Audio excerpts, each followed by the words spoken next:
demonstrating any sort of competence or decency, and instead using ICE as your own personal Gestapo to undermine the rule of law and to create chaos in blue cities and in blue states and pack up whoever the fuck you want to and engage in mass targeted kidnappings, engaging in dragnets. That is what's unironically making people lose confidence in federal law enforcement. No amount of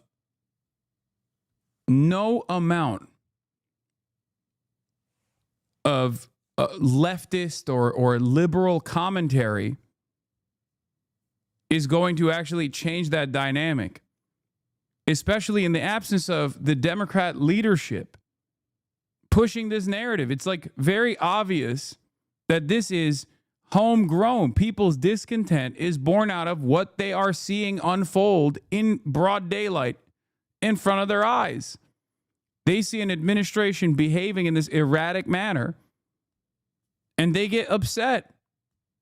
They go, no, I saw the guy that you actually fucking kidnapped. I know that that person has a family. That's my neighbor. That's a contributor to this neighborhood. That's a part of our community. And you're just treating him like he's nothing. You're treating him like he is a rapist, bloodthirsty serial beheader or some shit. That's unacceptable. And then they get mad. They get mad and they express their anger. They express their frustration. What is this? Don't tell me that, oh yeah, we already covered this. Don't tell me there's not power in numbers and our resistance of voices do not matter. Fuck ICE.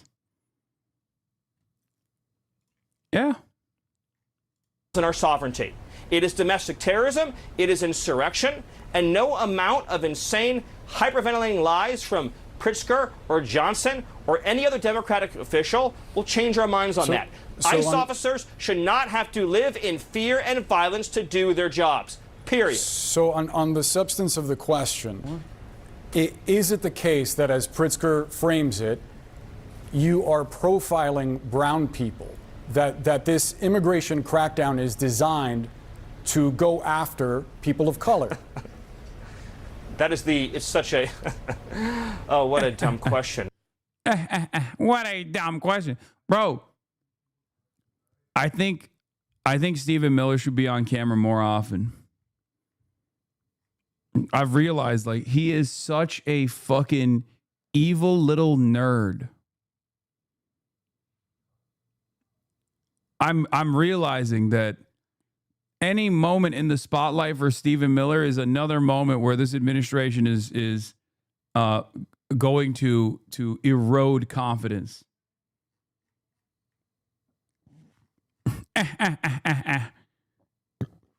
What a dumb question. Like, you look like a 90s villain. Back when in the 90s, like, all the villains were nerdy. That's what he looks like. He's like that's what he sounds like. Yeah, Dr. Evil looking ass, bro. He unironically sounds and behaves exactly like Dr. Evil. The illegal aliens who are here are taking jobs away from blacks. They're taking jobs away from whites. They're taking jobs away from Latinos. They're taking their health benefits away. They're taking their school slots away. And of course, in many cases, they're committing heinous crimes. We cannot have a system of law in this country that privileges illegal aliens over American citizens. And that's what they're doing. You know it, and I know it. So that's not exactly a no, Stephen. Can you just unequivocally state that the immigration policy... I said it's a dumb question. Okay. Well, I appreciate that. But and it's a dumb question. So no, this policy is not designed to... I thought when I said it was a dumb question, it meant no. Well, I just want to be clear and precise. I appreciate you trying to qualify my questions, but nevertheless, I think it's a fair one that a lot of people have. My full answer is no, that is a lie, and it's a dumb question. But you said something else baked into the premise of one of your questions. You said, well, aren't we provoking... Illinois governor says we're provoking actions that are unlawful. Why would the mere presence, just think about this for a second, if I put federal law enforcement and National Guard into a nice, sleepy southern town? Is anyone going to riot? Is anyone going to try to shoot them in the face?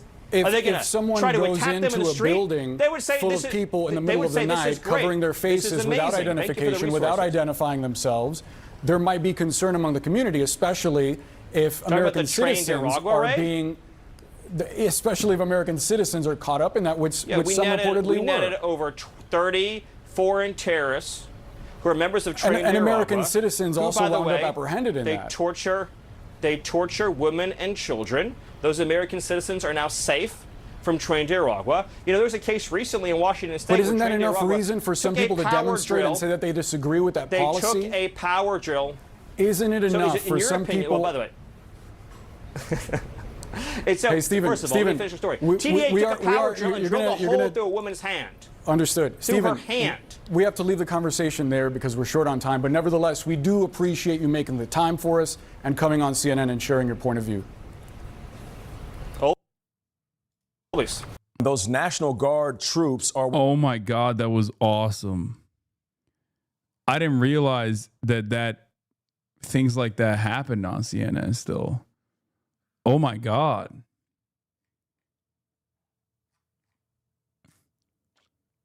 Oh my God.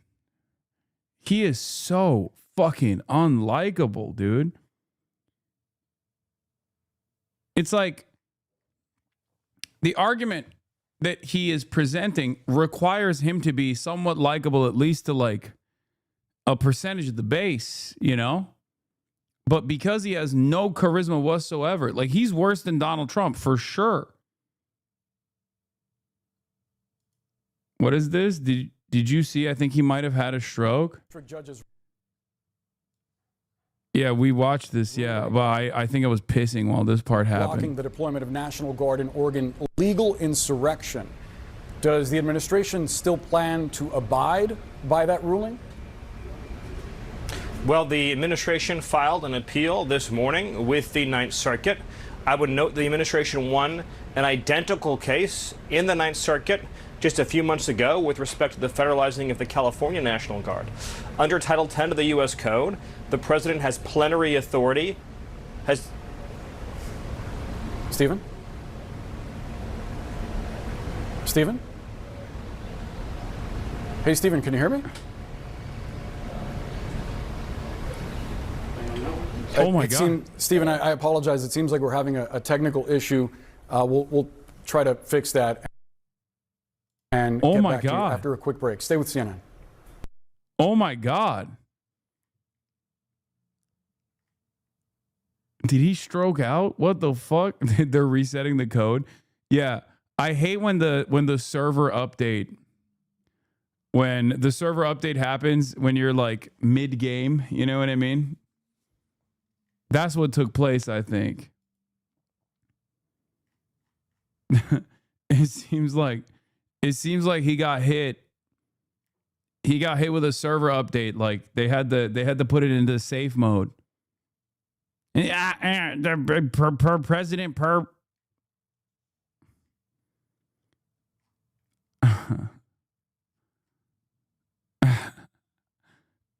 good things never happen. Okay, just remember that. CBS News poll shows all right, getting back to the shutdown. CBS News poll shows who Americans blame for government shutdown as Trump threatens layoffs. As I told you before, the administration is actually playing their hand often, and they're overextending pretty dramatically, and the incompetence and the entitlement and the lack of accountability that they are engaging the public with in this time of crisis is going to cause more people to get frustrated at them, as I said before, right? And it's happening right now because, like, the government shutdown is supposed to be a bad thing, right? People get frustrated, people get annoyed, people hate it, and if you don't message correctly, and if you just now I'm getting fucking Stephen Miller style server updates. If you don't message correctly in this moment, and instead you just keep talking shit and even flex about how you're going to lay off thousands of federal administrators, like people that work in federal government, and take advantage of this crisis and basically do what people hated about Doge, but on steroids, then they're going to look at you and go, what the fuck do you mean? You're just so incompetent. Working without pay right now due to the government shutdown. The latest CBS News poll shows more Americans, nearly 40%, blame President Trump and Republicans for the standoff. 30% blame Democrats. Ed O'Keefe reports on the president reaching out yesterday. God bless the United States Navy.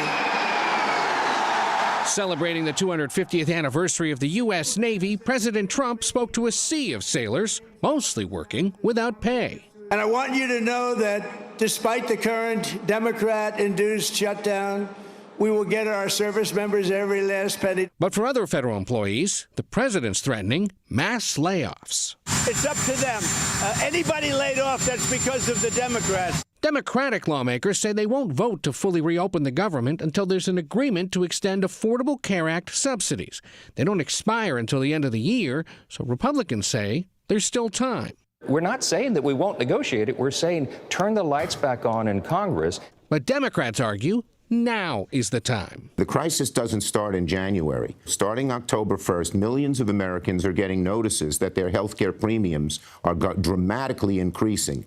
A KFF analysis finds premiums for those on Obamacare would more than double on average if subsidies run out.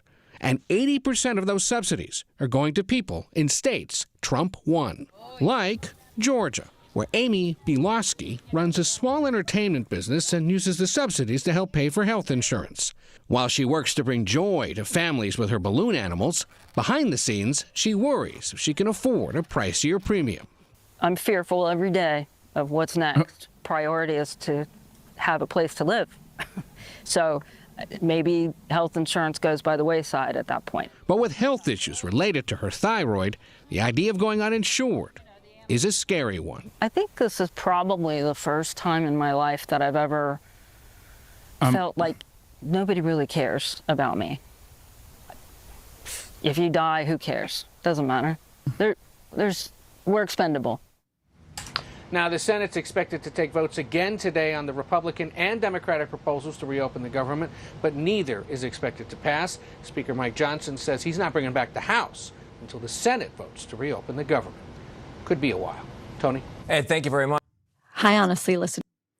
All right, now we're going to talk about, we are going to talk about perhaps the most consequential news story of the day. Ladies and gentlemen, this is something that I've been talking about for a while at this point because they were saying that this was going to eventually happen, and it's finally here. Trigger warning, bovine Barry Weiss, okay? Trigger fucking warning. One of my ops is getting elevated to a higher position of power that she does not deserve. Why? Because she's pro-Israel. Okay? How does she rise to such prominence? Brown-nosing incredibly wealthy billionaires and attacking all of the wealthy billionaires' critics. How else? How else do you get elevated to a position of prominence in mainstream media nowadays? She basically looked at manufacturing consent and read it as a how-to. Now we talk about like filters and self-censorship that the media engages in an effort to be elevated, in an effort to reach higher positions of prominence. She saw that and was like, oh, this makes a lot of sense. I should just be out with it. Like I should be outwardly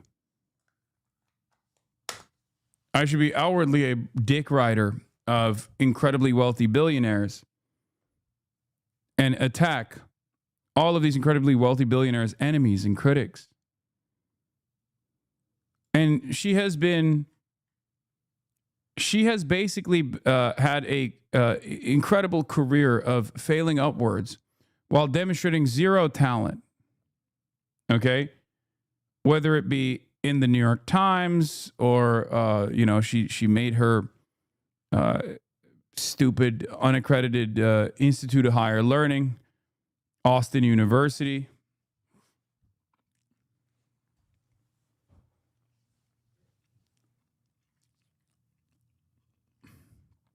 She's just the ass kisser of people in power. That's it.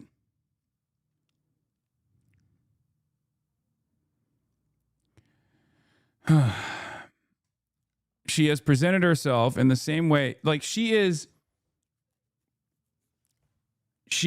identical to Ben Shapiro, except instead of trying to build an independent media franchise, she did the Ben Shapiro route on mainstream news. And she also had a lesbian background, so she weaponized that pretty hard to make it seem as though she was somewhat more liberal than the average social conservative, right? She found that perfect frequency that wealthy social libertarians appreciate.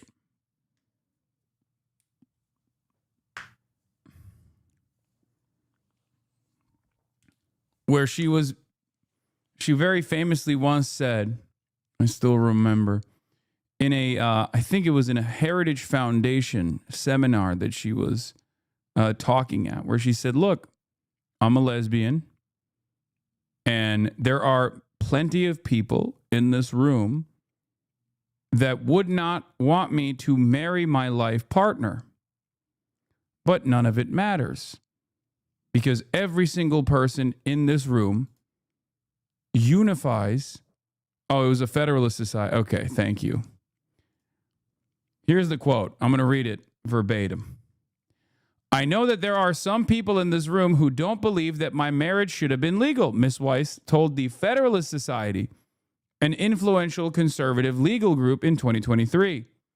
And that's okay, because we're all Americans who want lower taxes.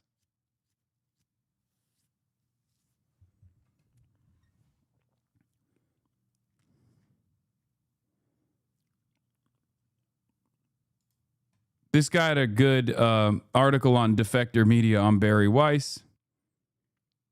Here's a great way to summarize who Barry Weiss is. What makes the free press an attractive prize for Ellison is his choice of enemies, or, to engage in a smidge of Weissian anti-writing, whom it never goes after. The free press only punches down and to the left, never at those who hold real power, but lustily at their critics and adversaries. If you are a billionaire buying a media organization in order to consolidate your power, you could not find a more eager servant than Weiss, someone blissfully captured by the richest people alive and invested in smashing the last vestiges of liberal power in this country: universities, civil servants, and the media. She has a cop's heart and a tadpole's brain, which makes her the ideal partner for someone like David Ellison, Larry Ellison's fail son. And now, this dipshit is placed directly in charge of CBS News with an artificially elevated status, once again, because she is sucked up to the incredibly wealthy billionaire class and also consistently defended Israel, and now she's being rewarded for it.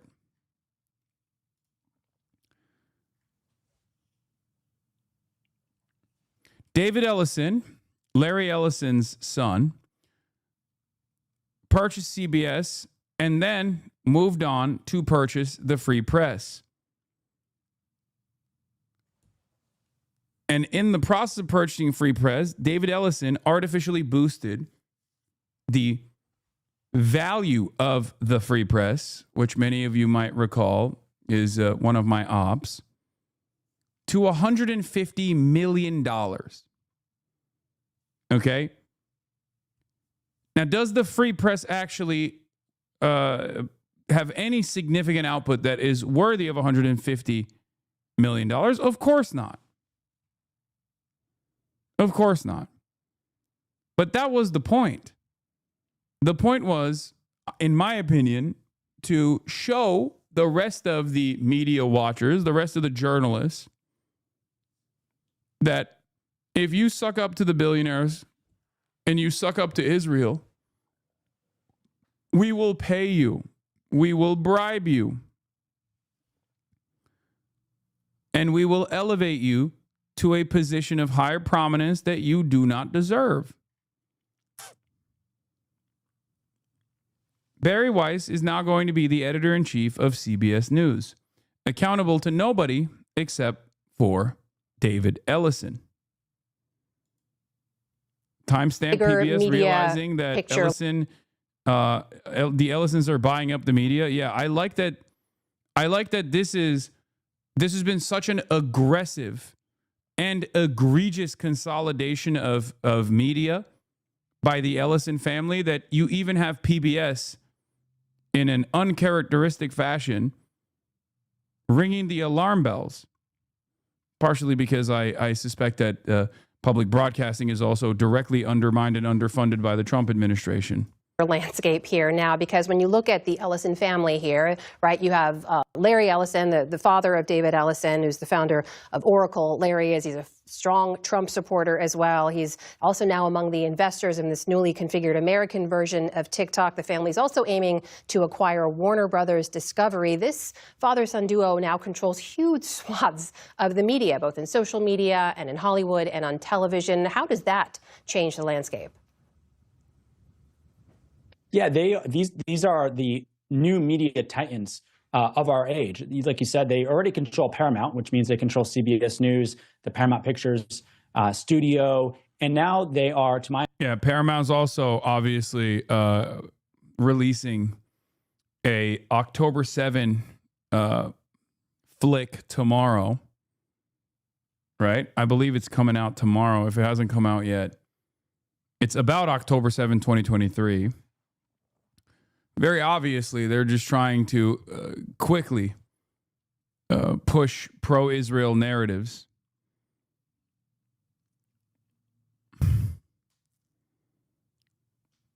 It's just... are you going to watch it on stream? Fuck no. Understanding, according to sources, preparing a bid for Warner Brothers Discovery, which obviously has the Brothers studio, controls HBO Max, and also has CNN. And so what you could see soon is David Ellison and his son, Larry Ellison and his son, David Ellison, controlling a large part of how Americans absorb the information from around the world, the news, as well as entertainment. They could own TikTok, they could own Paramount, they could own Warner. Now, Oliver Darcy is nailing it. Now, of course, they're not saying the quiet part out loud, which is that this is done not only to boost or try to launder Trump's reputation as long as Trump plays ball with the Ellisons, but also to launder the reputation of Israel. Okay? That is a huge component. Barry Weiss and the Ellisons are massive, rabid Zionists by their own admission. And the deal even took place, according to the Redstones.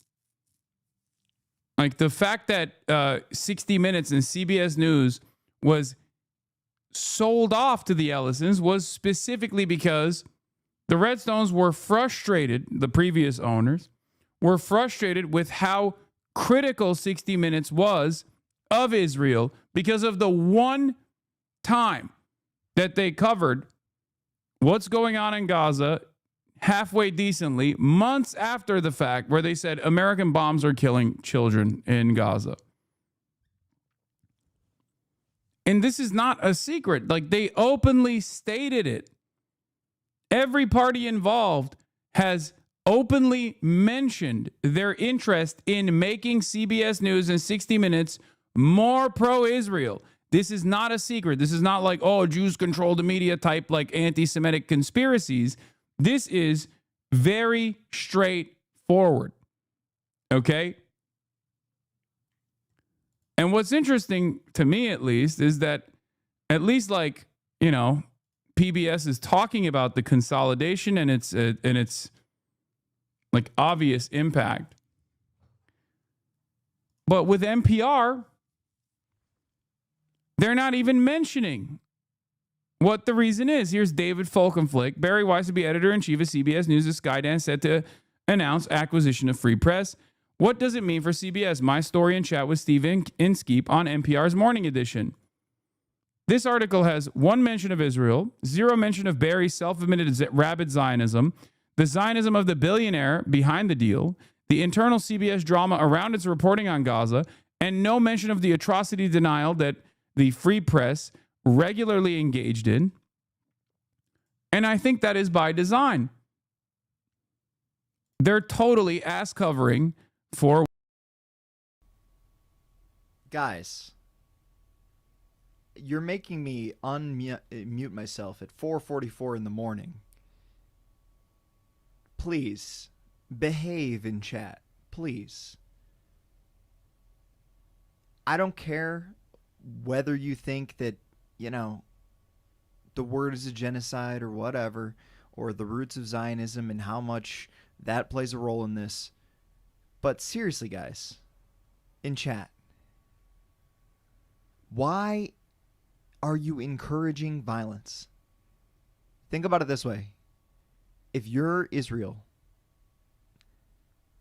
you want peace. Yes, you can, can't you? Hello? God damn it. One of the most significant components of why this deal is taking place to begin with. Zero mentions of Israel in this story, says Hamid Bendas, even though the former chief of Paramount, Sherry Redstone, said in August her shakeup at CBS was about making the network more pro-Israel. Like, look at this. Sherry Redstone hoped Trump's 60 Minutes lawsuit would root out anti-Israel bias at CBS News, and she sold Paramount partly over October 7.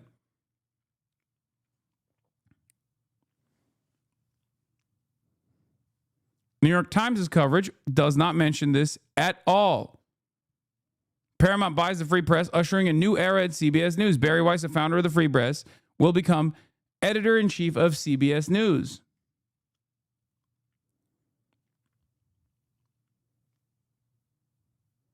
It is so crazy. This is exactly what we are talking about when we say mainstream press is losing its credibility. I'm sorry. You mean to tell me there were 3 journalists, okay, 3 media reporters on the story, on the byline, and not a single one was even remotely curious about the self-admitted perspective of Sherry Redstone or the Ellisons or Barry Weiss on the 60 Minutes saga, or even on the self-described ultra-Zionist perspectives of all of the parties involved? Really? That's not even remotely interesting at a time when the leader of a foreign nation on U.S. soil openly talks about how wonderful it is that TikTok is now being sold to a pro-Israel billionaire, and how important a weapon it is to control social media.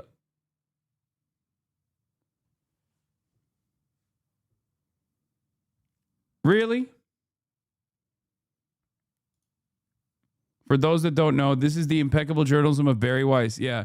Twitch star Hassan Piker just received a glowing profile in the New York Times. He also calls Jews inbred, says it doesn't matter if rape occurred on October 7, and argues that Zionists should be treated like neo-Nazis. Now, this was my favorite article ever written about me, if we're being real, especially because most of the article actually revolves around how fucking hot I am.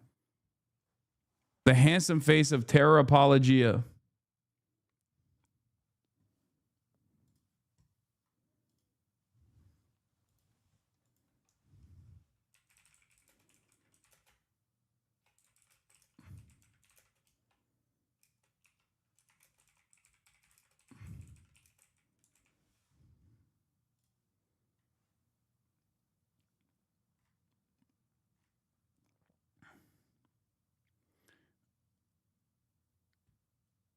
It's awesome.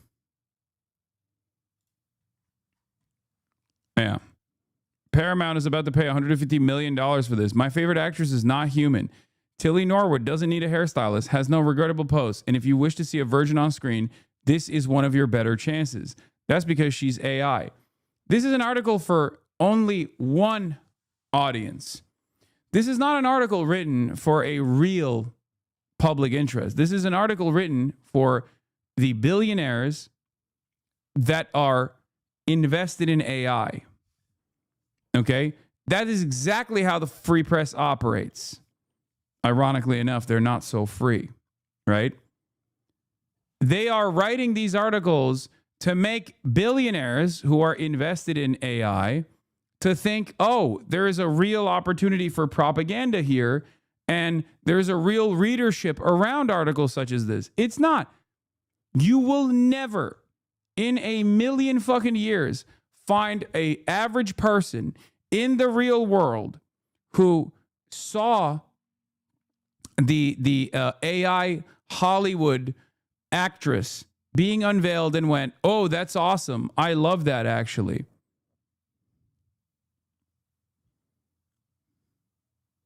No, this is for no one. This is just for billionaires to look at, people who are invested in AI to look at and go, oh, this is good. I like this.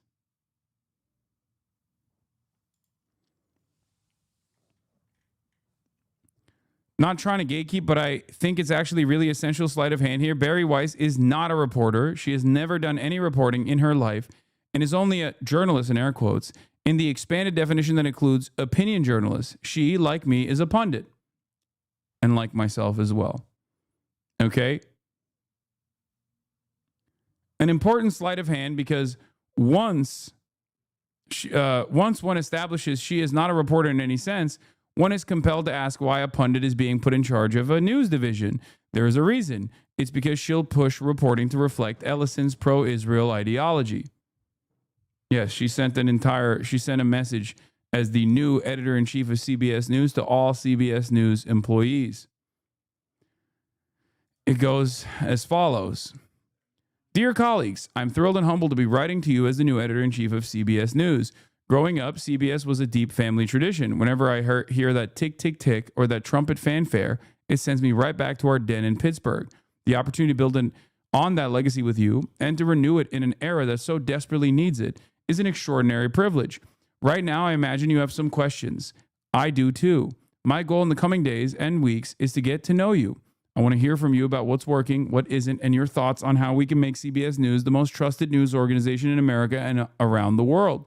I'll approach it the way any reporter would, with an open mind, a fresh notebook, and an urgent deadline. Can you imagine if the reporters came up to her and were like, hey, a big part of the reason why we're losing our fucking our credibility is because people think we're like, serving the interests of a foreign nation state, Israel. And I think we could do a lot better reporting on that front and talk about the genocide openly. I assume she would probably fire those people, right? She would fire those people instantly. What I can tell you on day one is that I stand for the same core journalistic values that have defined this profession since the beginning, and I will continue to champion them alongside you. 1, journalism that reports on the world as it actually is. 1, journalism that is fair, fearless, and factual. Once again, journalism that is fair, fearless, and factual. Hassan Piker has been called a model for the future of progressive media. He also calls Jews inbred and says Zionists should be treated like neo-Nazis.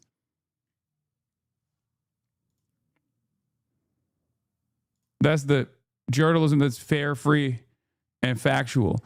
Or who could forget some better free press articles like there is no genocide in Gaza, or some more choice free press articles. There is no famine in Gaza. Incredible stuff. The Gaza famine myth. 3, journalism that respects their audience enough to tell the truth plainly, wherever it leads. 4, journalism that makes sense of a noisy, confusing world. Journalism that explains things clearly without presentation or jargon, or pretension and jargon. Journalism that holds both American political parties to equal scrutiny. Journalism that embraces a wide... Oh, you know what that means. Oh, I love that. That's my favorite. I have a question for the crowd here. I have a question for the chat here. Have you ever talked to someone that presented themselves as a centrist who revealed themselves to actually be someone of the leftist background? Anyone that openly says they're apolitical or a centrist is always a right-wing figure ashamed of their perspective, or a right-wing figure that's unashamed of their perspective but simply wants to propagandize a right-wing position under the auspices of objectivity. I've never met someone who's like, I'm a centrist, and then it turned out that they were like a left-wing person. Never. Never, ever, ever. They are always right-wing.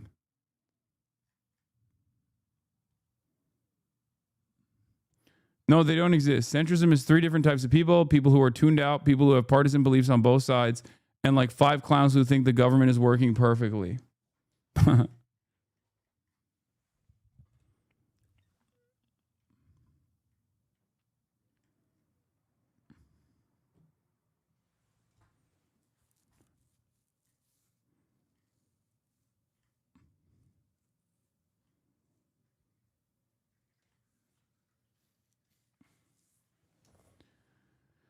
Obviously, when I talk about someone who is a self-described centrist but might actually have leftist values or whatever, I'm not talking about the average person, because the average person is not exactly well equipped to tackle politics. They don't really understand the world.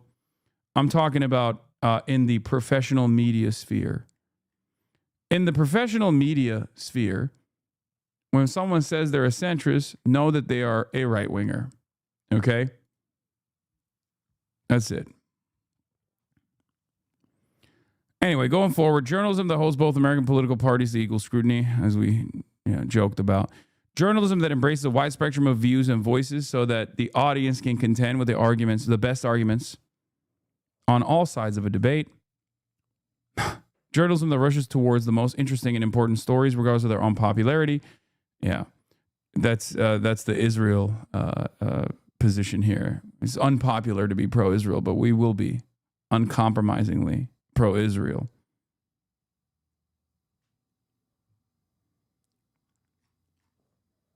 Journalism that uses all the tools in the digital era. Journalism that understands the best way to serve America is to endeavor to present the public with facts, first and foremost. I look forward to meeting many of you, blah, blah, blah, all this shit, right? Anyway, it is very obvious what's taking place here. And yet, the media is once again dropping the ball. Perhaps it is on purpose. Here is Prem talking about Larry Ellison and the role that his son played in the purchasing and the placement of Barry Weiss atop the CBS News editorial control. I wanted to tell you about something wild happening in plain sight. The second richest man on earth. I know this is like seemingly so self-aggrandizing, too self-involved in the media narratives. A lot of people tune out when they hear this shit, but this is unimaginably important. Okay? This is unimaginably important. They are specifically targeting and eliminating any avenue of discontent. I know it sounds boring as fuck until it actually happens, until you start noticing the impact. But at that point, it'll be far too late. I fucking spent months and months of coverage on this shit. Nobody gave a fuck. Anyway, here are some several CBS News employees, by the way, spoke to a Guardian reporter, said they are in wait-and-see mode. One was more blunt. A throwing up emoji is not enough of a reflection of the feelings here. Barry Weiss be like, tell me who that fucking person is so I can fire them.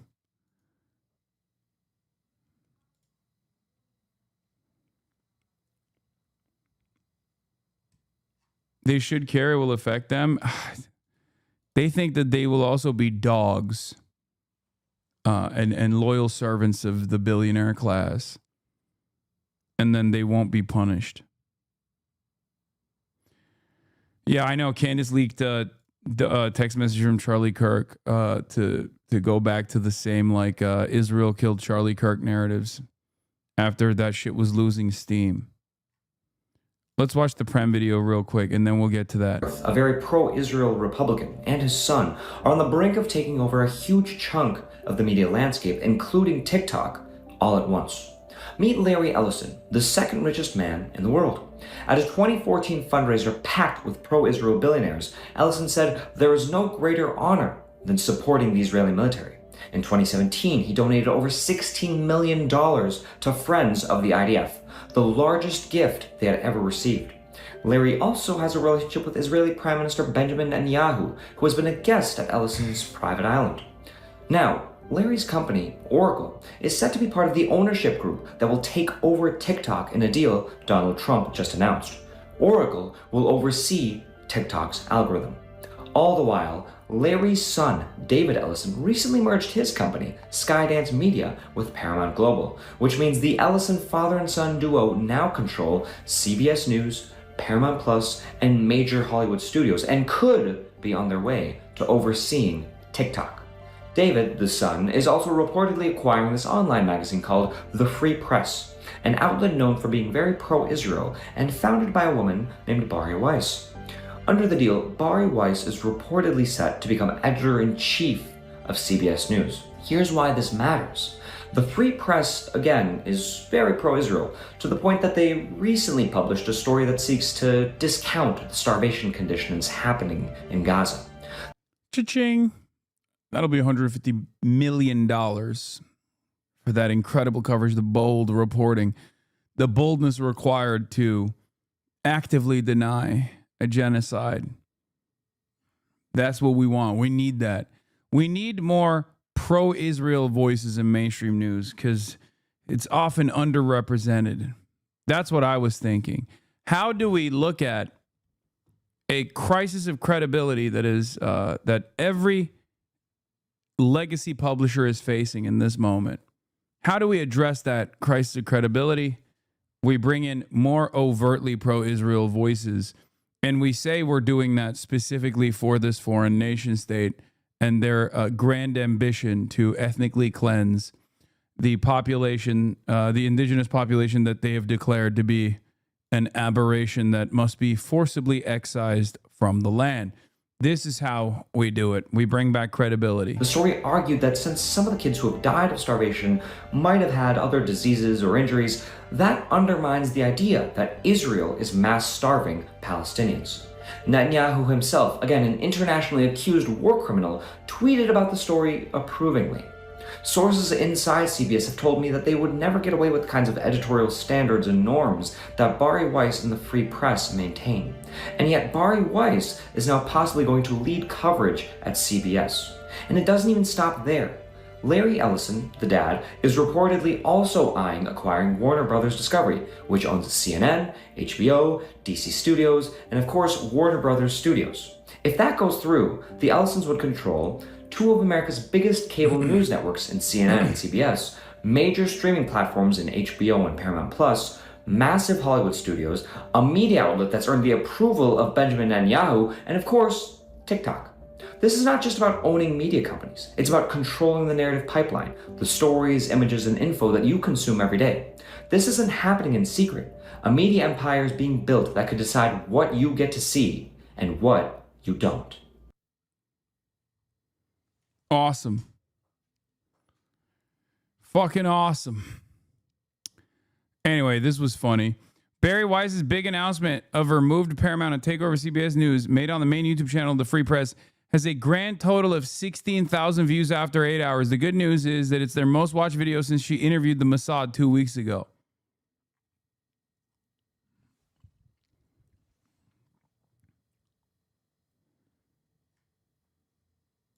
Again, worth 150 million because it's not about actually reaching a broader audience. Okay? In her letter today, the CBS News editor-in-chief warns about the American loathing far left and its growing influence in politics and media. If I were working under her new leadership at CBS News, I would send Israel First Editor-in-Chief Bari Weiss a map showing that Israel is not America. The irony, of course, is if Barry Weiss is worth $150 million, I'm worth what? $1 billion? Yeah, be on the lookout for the record for more fuck Hassan hit pieces coming from CBS News in the immediate future. This was funny. John Podhoretz, a couple notes about Barry Weiss' announcement today of the joining together of the FP and Paramount. First, it makes the Free Press and is an entirely organic success, which is so funny. It's the exact opposite. It was like literally propped up by billionaires. Barry didn't know this was what she was going to do when she quit the Times, and it was actually built slowly. Slowly, by which I mean she did it with 3 other people, including her wife and her sister, and then let the response to it dictate its growth. Like any great startup, it moved with the consumers who were responding to it and made its own market.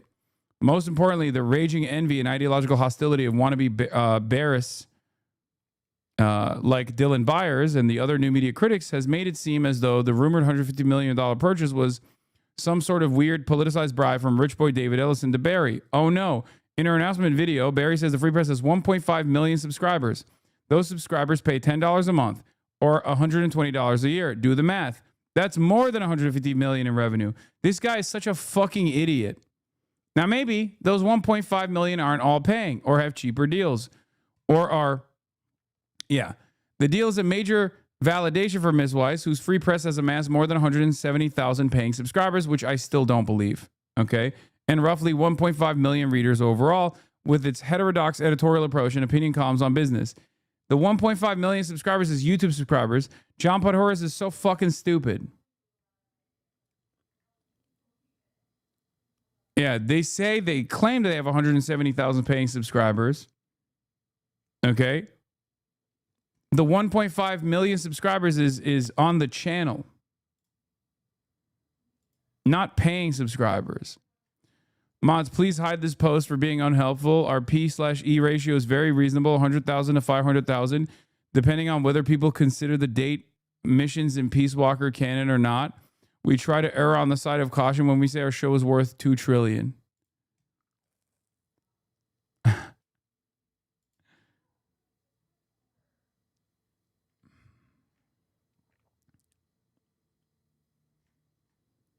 Yeah, you know who loves this? Tony Double Cirque. Double Cirque Tony is going to love working under Bovine Barry. Anyway, let's get to Charles Kirk. Candace Owens has released a text message exchange she claims proves Charlie Kirk 2 days before his murder, complaining about Jewish donors pressuring him over Israel, with Kirk allegedly saying Jewish donors play into all the stereotypes. It's so funny because, and I can't stress this enough. I cannot stress this enough. None of this proves that, one, Charlie Kirk was going to publicly turn on Israel. And number two, this doesn't even prove that Israel actually assassinated him because they were fearful that he was going to turn on Israel.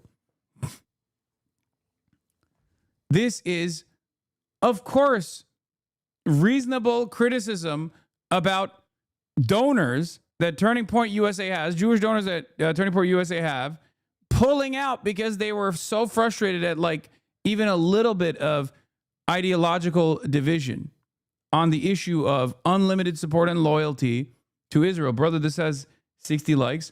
Are you fucking stupid? This was presented by Will Sommer only 20 minutes ago, and he is a fucking bulwark reporter that has spent his entire fucking career mapping out far-right ideology. He's a journalist, dumbass. The fuck is wrong with you? Do we measure things off of how many likes it has? This is not a random commenter online, you fucking dingus. The fuck? Here, this one has 19,000 likes from a ridiculous person by the name of Evan Kilgore. Does this make it more valuable to you?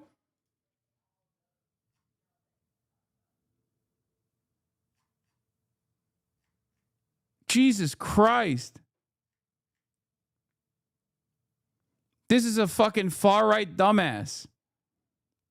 Are we supposed to measure the importance of fucking or the veracity of the resource by this metric, especially in this day and age? God damn it, dude. Gen Z has no fucking media literacy. Oh my God. We're so fucked. No wonder 90% of my fucking dumbass naysayers will come in here to be like, Hassan loves reading Twitter. He's all he does is look at Twitter. Fuck. We're so cooked. Oh my God, we're so fucking cooked.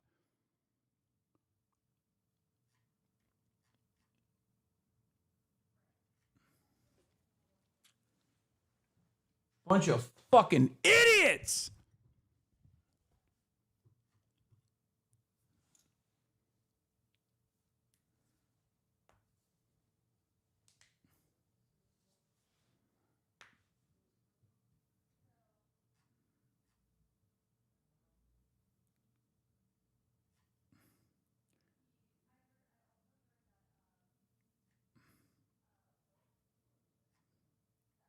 I can't believe this new generation. I can't believe it, dude. We used to make fun of dumb fuck boomers for getting duped by shit that they see online. And it seems like that's not like a generational problem. It's just a crisis in media literacy across the board.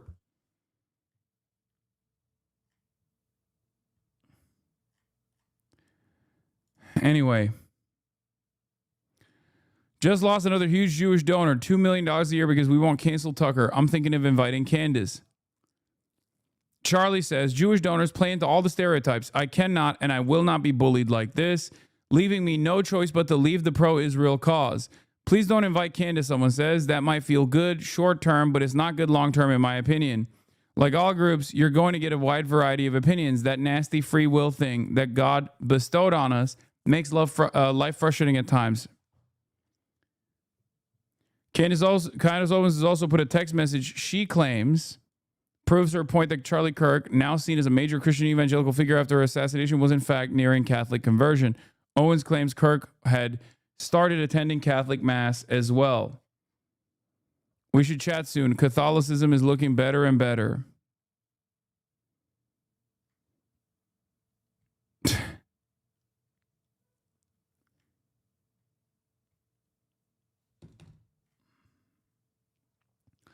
Can you imagine if you had a single donor giving you $2+ million a year? I mean, what a lot of people don't understand is this is exactly the same shit as Barry Weiss getting $150 million for the free press. Okay?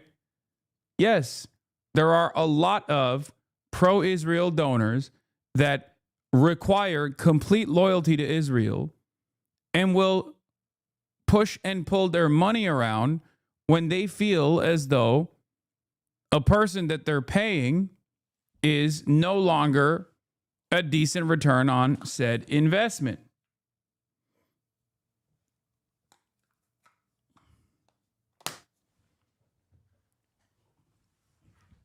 And this, of course, leads to frustration from the likes of Charlie Kirk, who is stuck between a rock and a hard place, trying to manage the overall unpopularity of Israel and its primary directive of consistently defending Donald Trump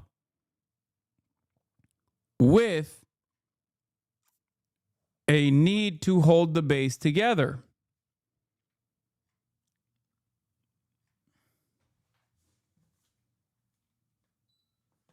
That's it. None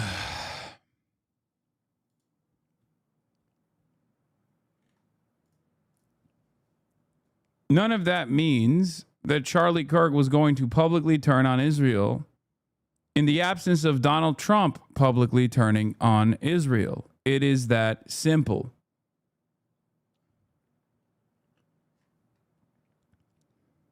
Make no mistake.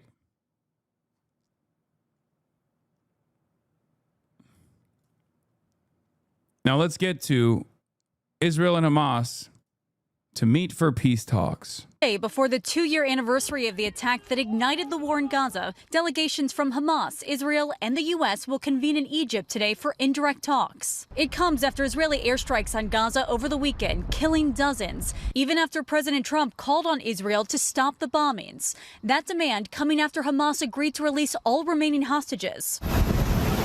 President Trump appearing optimistic ahead of today's talks, but he warned Hamas that it will face complete obliteration if it refuses to give up control of Gaza. It's a great deal for Israel. It's a great deal for the entire Arab world, Muslim world, and world. So we're very happy about it. As part of a U.S.-brokered peace proposal, in addition to releasing hostages, Hamas agreeing to hand over the administration of the Gaza Strip to a Palestinian body, with support from Arab.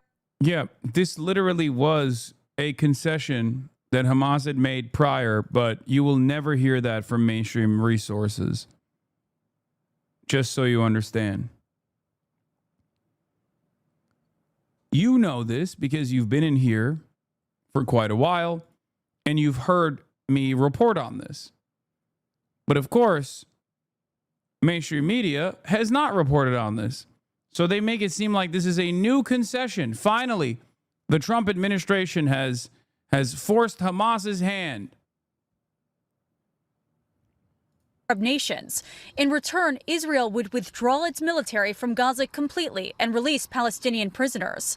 A deal is not guaranteed. Israel has previously said that Hamas must agree to disarm, but the group has not said it is willing to do so. Secretary of State Marco Rubio says getting Hamas to disarm could pose a real challenge. There are a lot of opportunities here for whoever wants to sabotage it to do so, and that includes Hamas, by the way, or elements linked to Hamas. But for many in Israel, there is hope. Over the weekend, families of the hostages rallied in Tel Aviv as Netanyahu said he believed the hostages could be released in the coming days. When will I see my brothers again? We are suspended between hope and dread. We have lived through Hamas lies before. We cannot let another deal collapse. And officials say the talks will first focus on logistics over prisoner and hostage exchanges. Trump says he hopes a first phase of the agreement will be completed within a week. Hello, I'm Jake Tapper in Washington, where the state of our union is praying for peace. We begin with breaking news, my exclusive new interview with President Trump on the prospect for a ceasefire deal between Israel and Hamas, almost 2 years to the day after the brutal Hamas attacks on Israel. What are the chances this deal goes through? Hamas gives up every method of leverage they have, weapons and prisoners of war, and Israel just completely steamrolls them in an expedited final solution. I mean, I think you should have a little bit more belief that all members of the resistance, whether it's Hamas, but that extends to every facet of the Palestinian resistance forces, is probably aware of the things that you are aware of as well. If you're suspicious, if you're suspicious of the American government, I think the guys who last time they got together almost got fucking murdered by Israel in Doha are probably a bit more suspicious than you are. Okay? They know Israel a lot better, and they have been directly targeted by Israel and America a lot more frequently. What it looked like to me immediately, what I saw at least, was Hamas, as the leader of the Palestinian resistance, came out and said, we favor the peace deal that you put forward by only conceding on things that they had previously conceded on. They made no mention of all of the extra details, like the Tony Blair Trump-backed viceroyship over the Gaza Strip. And it seems like Donald Trump actually appreciated that. Because he saw the acceptance as a full-blown acceptance and was entertaining negotiations, real negotiations. Israel, on the other hand, was very frustrated by Hamas's acceptance of this deal. I don't believe that this is a real peace proposal. I don't believe that this is a real peace proposal. I think that they're still trying to manage the public relations of the ongoing genocide at a time when even the Trump administration is beginning to recognize that the reputation of Israel is unsalvageable. So we shall see where it goes. As the president sends out a negotiating team to try to hammer out the details of this deal, in which Hamas has agreed to return the Israeli hostages, but several points remain quite unresolved. The president answered my questions on text about his hopes for this nascent deal. I asked him, what happens if Hamas insists on staying in power in Gaza? The president said, complete obliteration. Then I said, I assume you saw that Senator Lindsey Graham interpreted Hamas's response as a rejection, since Hamas insisted on no disarmament, keeping Gaza under Palestinian control, and tying hostage release to negotiations. Is Lindsey Graham wrong? The president said, we will find out. Only time will tell. I asked him, when will you know if Hamas is truly committed or just stringing the world along? And is Prime Minister Benjamin Netanyahu on board with ending the bombing, as you called for, and whatever else you need him to do to make this peace proposal a reality? The president said yes on Bibi.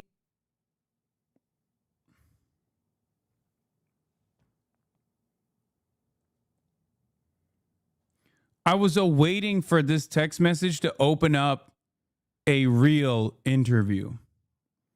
Like, I thought he was going to talk about like these text messages and then eventually, and here is our uninterrupted interview, only to realize far too late that this is the interview.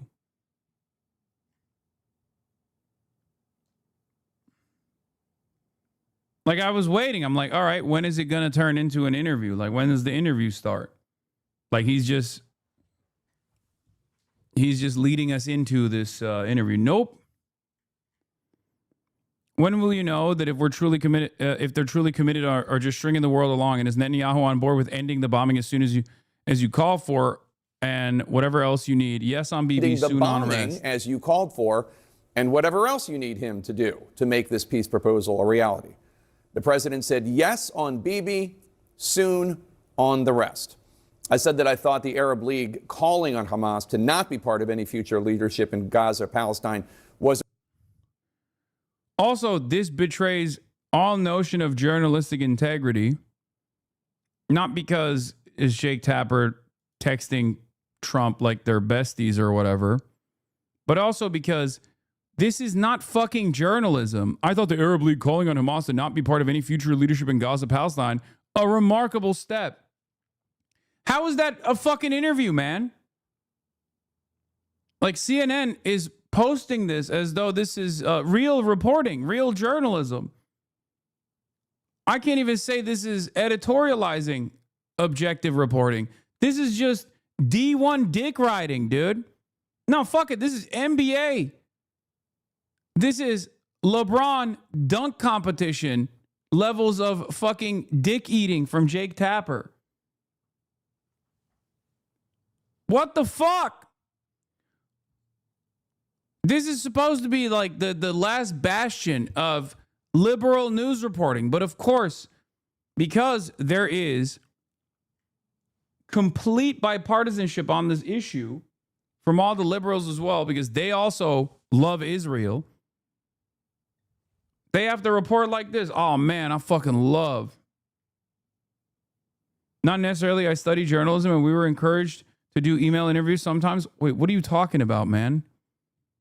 I also took courses on reporting as well.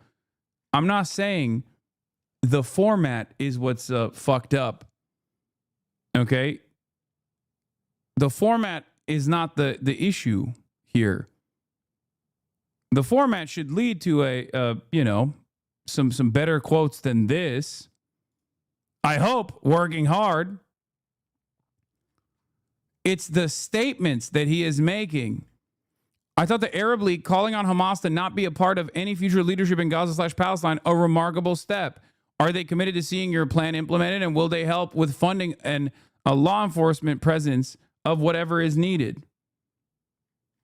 I hope your vision for peace becomes a reality.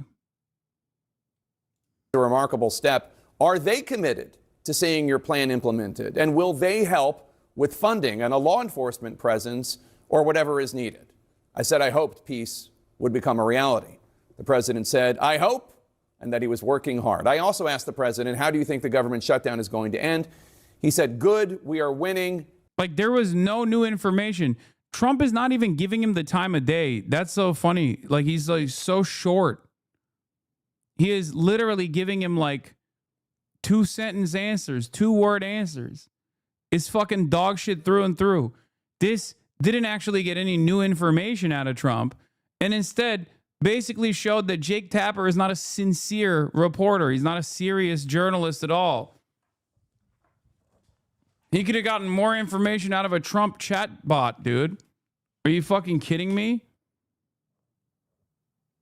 So text messages considered interviews at CNN now? What a sad video. This is no interview. This is what CNN calls an interview nowadays. Calling this an interview is a joke. Did you mean your text exchange with Stephen Miller? Not exactly an interview, Jake. More like a text exchange with someone you hope was Trump on the other end. Jake, this wasn't an interview with the president. You texted it. They're more so mad about the texting back and forth. We turn now to Secretary of... They're not even mad at the right shit. Whatever, I'll take it. Any kind of fucking anti-Jake Tapper sentiment is good for me. Rubio says release the hostage from Gaza is the most emergent and immediate phase of the peace plan. And National Security Advisor Marco. Once again, read this as exactly what it is, which is these guys are being honest. They don't give a fuck about the genocide. They don't even care about the hostages either, but they care about the hostages as far as the hostages are presenting like a political issue for Israel internally. Rubio. Good morning to you, Mr. Secretary. Good morning. It would be extraordinary to end what has been one of Israel's longest and bloodiest wars. The prime minister said he's only allowing these talks that will be underway in Egypt to go for a few days. What exactly is the deadline for Hamas and the terror groups who are holding hostages? When do they need to release them? Well, yeah, so a couple points. Hamas has, obviously, look, we're dealing with Hamas, okay? So let's take that for what it is. But they have said that they agree with the president's framework for the release of the hostages. So what those talks should be about, and some of that conversation is already happening now, it's not waiting until Monday in Cairo, is the logistics behind the release of these hostages. How do you stop the fighting? Who's going to go in and get them? You know, when are they going to be released? Where are they picked up? What are the processes for this? That's what this conversation should be about at this point, because they've agreed to the framework of it. Mm-hmm. Then there's second beyond that is what happens after that, and that is how do we ensure that we can create and help build a Gaza free of terrorism, free of Hamas, free of anything like Hamas, and that's going to take work and some time, not just to agree on, but to implement. But that's important because that's what's going to bring a permanent end to these hostilities in the long term. And so those are the two phases here. But right now, the most emergent and immediate phase is the one that Hamas claims to have agreed to already, and that is they are prepared to release the hostages. Let's discuss through the mediators the logistics and the mechanics behind how that happens. And that has to happen very quickly. That cannot drag on.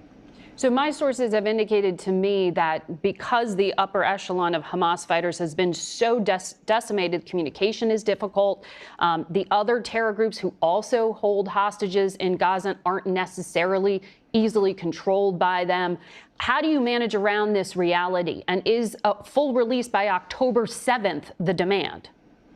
Well, I don't know about the date. That'd be great if it was before October 7th. We wish it would happen yesterday. But there are realities here, and then there are things people do to impede progress. Reality is this is a war zone. I mean, this is a place that suffered a tremendous amount of destruction. That fighting needs to stop. You can't release hostages while there's still bombardments going on. But at the same time, that can't, so that has to end. But that has to stop. But you also have to work through the other logistics. Who's going to go pick them up? We saw how this happened in the past. The Red Cross would go in, they would be handed over through this process, et cetera. And so all of that's what has to be worked on and is being worked on as we speak. So I'm not telling you there aren't some logistical hurdles here, but I am saying that the expectation is that this happens quickly. And yeah.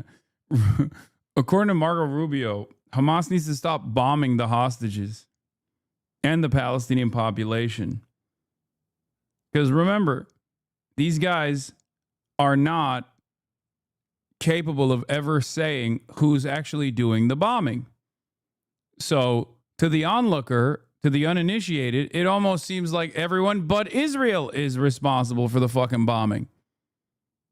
I guess it's the Palestinian Red Crescent or Doctors Without Borders or the United Nations or Hamas bombing the Palestinian population, you know? I would also say that while we want all the hostages to be released, if there are 5 that are ready to go right now, they should be released right now. If another 10 are ready to go in 12 hours after that, the next group should come out. But ultimately, they should all come out. And I think what you're hearing from people is, yes, there has to be some logistics that have to be worked through. But what you can't have and what we can't see and what we hope we will not see is that we get into these talks and these talks are then delayed and it looks like they're unnecessarily delaying it. That would be a very bad sign. Let's hope that's not what happens. And it's going to be very important for our partners in the region who signed on to this deal, the UAE, Qatar, Turkey, Jordan, Egypt, etc., for them to be putting a lot of pressure on Hamas to make sure this happens as quickly as possible. But you pointed out that releases can't happen when bombardments are underway. Our CBS team in Gaza tells us that there are Israeli bombardments underway. There were strikes Saturday, tens killed, more injured. The media not pushing back on this is pure insanity? No, they are.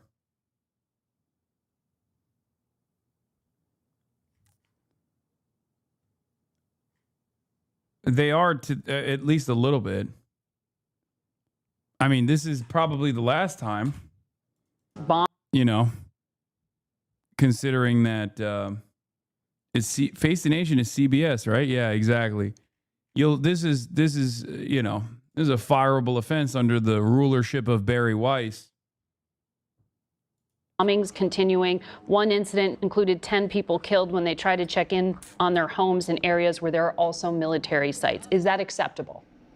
Well, I think ultimately what you're going to see here is that when an agreement is reached on these are logistics behind when the release is going to happen, then I think you'll see those bombardments stop. And I think some of that activity has already decreased somewhat. So there's a framework here, and the framework is simple. Once you agree on the logistics of how this is going to happen, I think the Israelis and everyone acknowledge you can't release hostages in the middle of strikes. So the strikes will have to stop. And as you saw... Yeah, the strikes will have to stop because there's no other way to release the hostages. But, you know, once the hostages are released, there's no stopping the striking. Obviously, no one here wants the strikes to stop. I mean, they're killing people who deserve it. The president state that very clearly on Friday, where he asked the Israelis to begin to pull back to create the conditions for these releases. So this is not a violation of that? There's going to be a lot of complexities. Well, we're trying to get the hostages out. That's the bottom line. We want to get the hostages out as soon as possible. For that to happen, there can't be a war going on in the middle of it, and Hamas has to agree to turn them over, and we have to have the right people go in and get them. That's what we're going to focus on right now, and that's what we've been focused on, and that's what the talks are going to be about today, on Monday, on Tuesday, to get this done as soon as possible. I hear you. There are two phases here. With the Hamas releasing the hostages is the one you're most focused on, but big picture, does the United States assess that Israel has so reduced the threat posed by Hamas that it can end combat and transition to the kind of lower tempo counterterrorism campaign that, say, the United States carries out against terrorist threats to this country? Well, look, I mean, the ideal outcome here is you don't have to carry out any counterterror missions because there are no terrorists in Gaza. But can they take the win? Can Netanyahu say he won this war? Well, first. Okay, well, never mind. The pushback is that we're not abiding by Israel's standards and wishes hard enough. I didn't. That's cool. I like that she's clearing the air here. For a moment, I thought maybe it was like, well, this seems kind of silly, don't you think? Did he say there's no terrorists in Gaza? No, he's saying that if Gaza is controlled by, you know, an Israel-friendly institution, then there will be no terrorists in Gaza. There will be no Hamas in Gaza because they will deal with any sort of resistance towards Israel.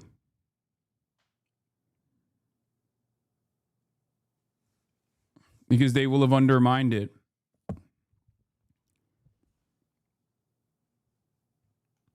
Such a weird way to word. Will Israel actually stop after the POWs are released? Yeah. First of all, creating a Gaza or setting up a Gaza that is governed by Palestinian technocrats that are not terrorists and are not sponsoring terrorism, that's not going to happen in 72 hours. That's going to take some time to build up, and it's going to require a lot of work and a lot of international support. And that's the end goal here of this entire endeavor. After you get the hostages out. By the way, if you can't get the hostages out, you have no hope of getting that done. So that's why I say, that these two steps need to happen.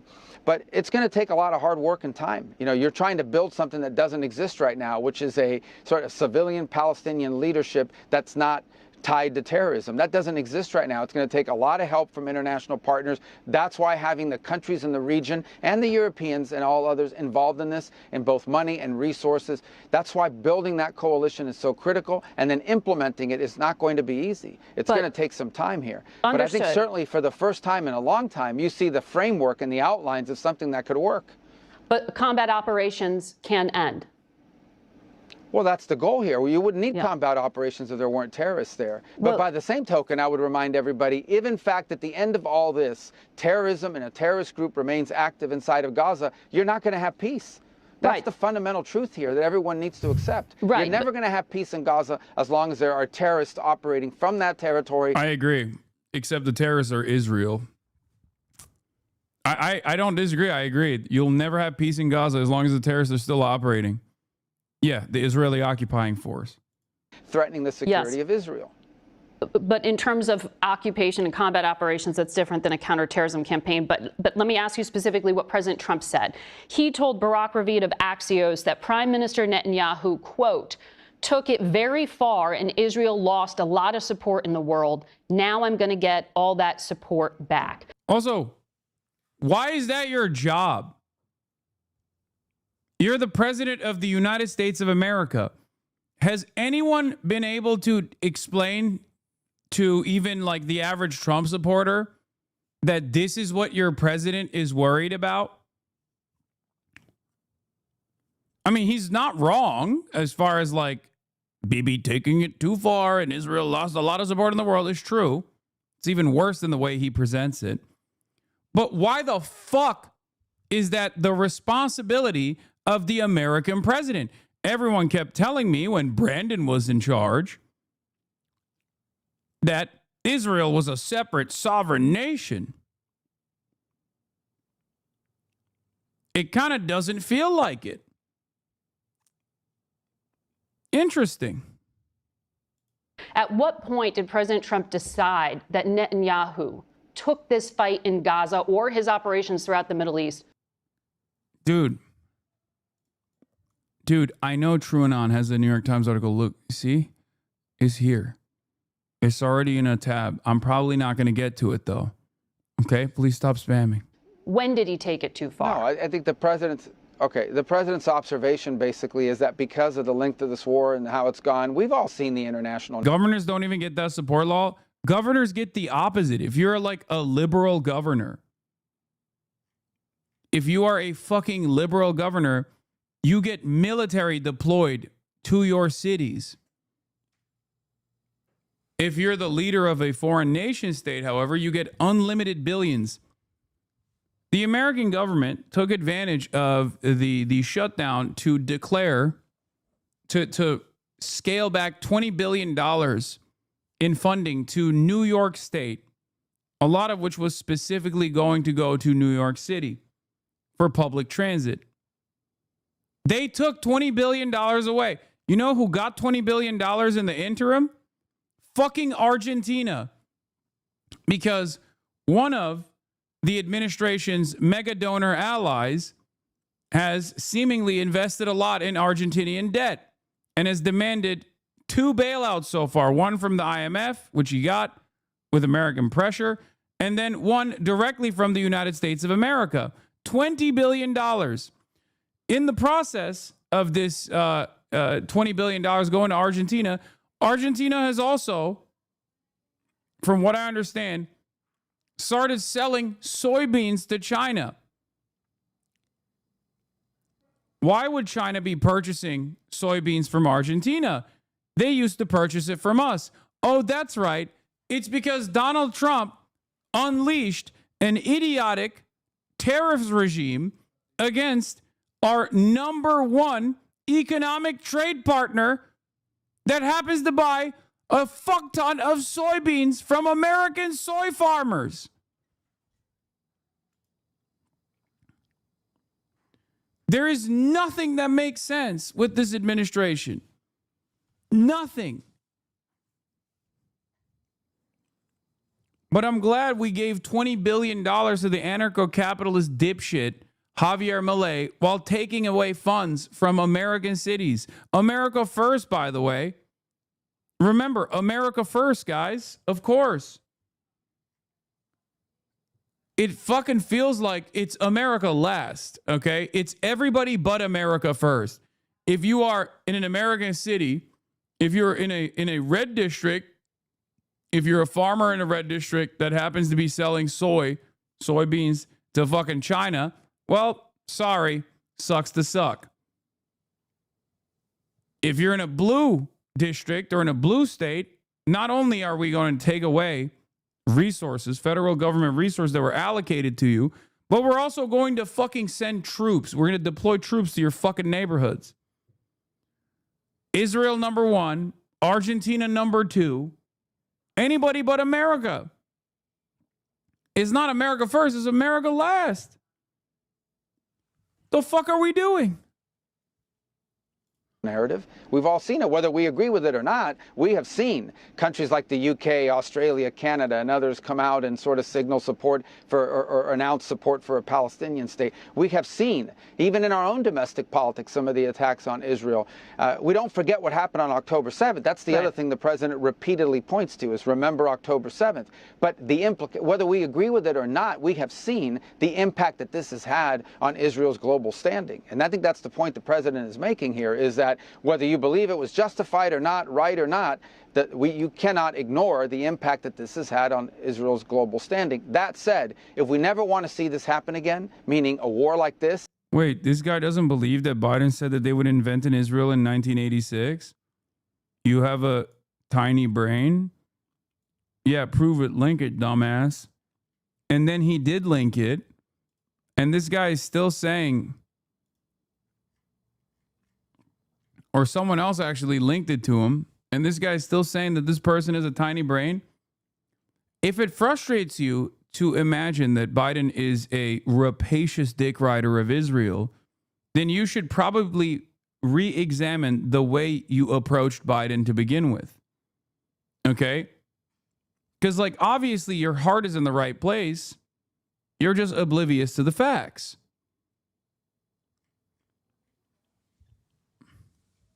Right?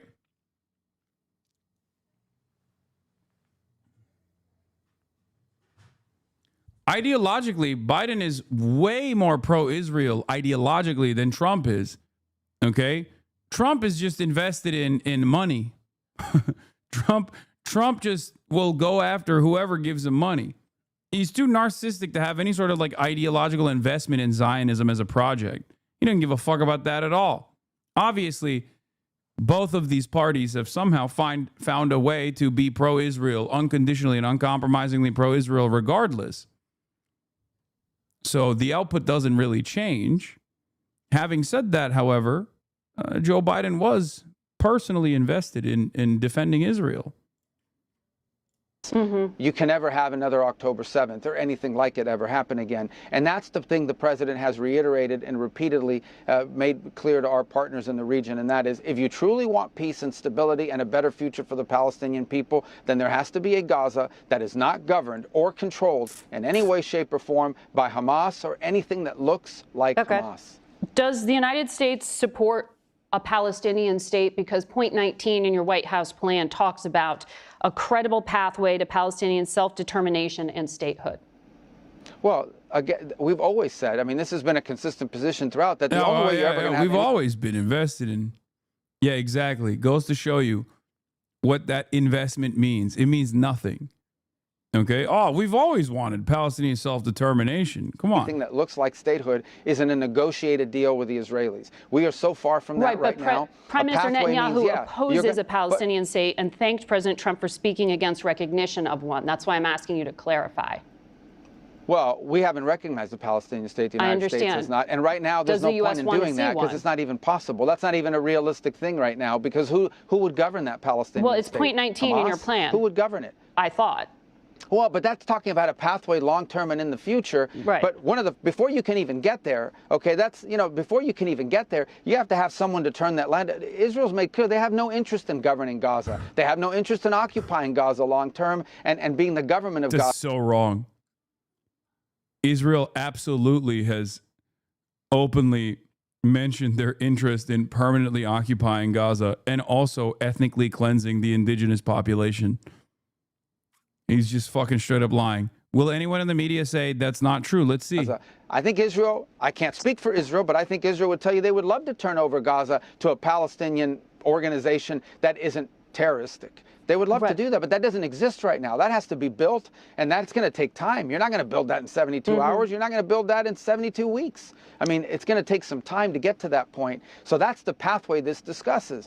And I think that if you look forward into the future where there is suddenly a Palestinian government-like organization that can govern territory, then there's a lot of possibilities. But that has to be negotiated and agreed to by Israel. In the end, it's very simple. There can be peace in Gaza. There can be Palestinian governance in Gaza, whether you call it statehood or something else, as long as it is not terrorists that are in charge of that territory. That's what Israel agreed to when they turned over Gaza in the first place. And then Hamas took over Gaza and turned it into a terrorist camp. And that's what's led us to the point that we are at today. So we can get... If you had to appoint a new president of the U.S. today, who would it be? Benjamin Netanyahu.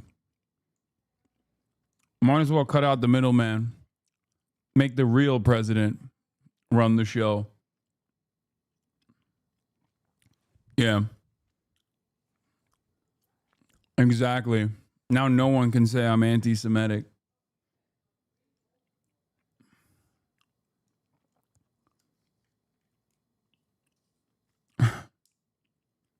He's an American citizen. He wasn't born in the U.S., though. But I think we can make an exception for a real American, you know?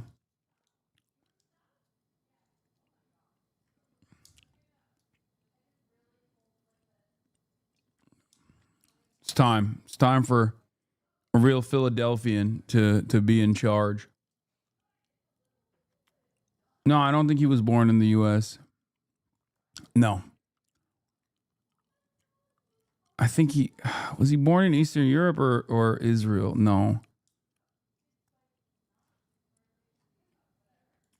I don't think he was born in the U.S. I think he was born in Israel.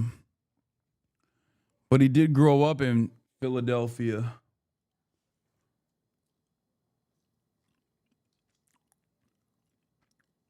His family is from Eastern Europe.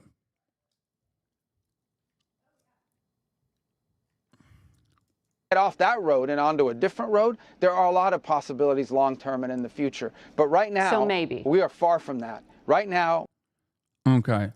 Okay. We're going to talk about Greta Thunberg, who is back. She has been released alongside some of the other hostages that Israel took from the Samud flotilla.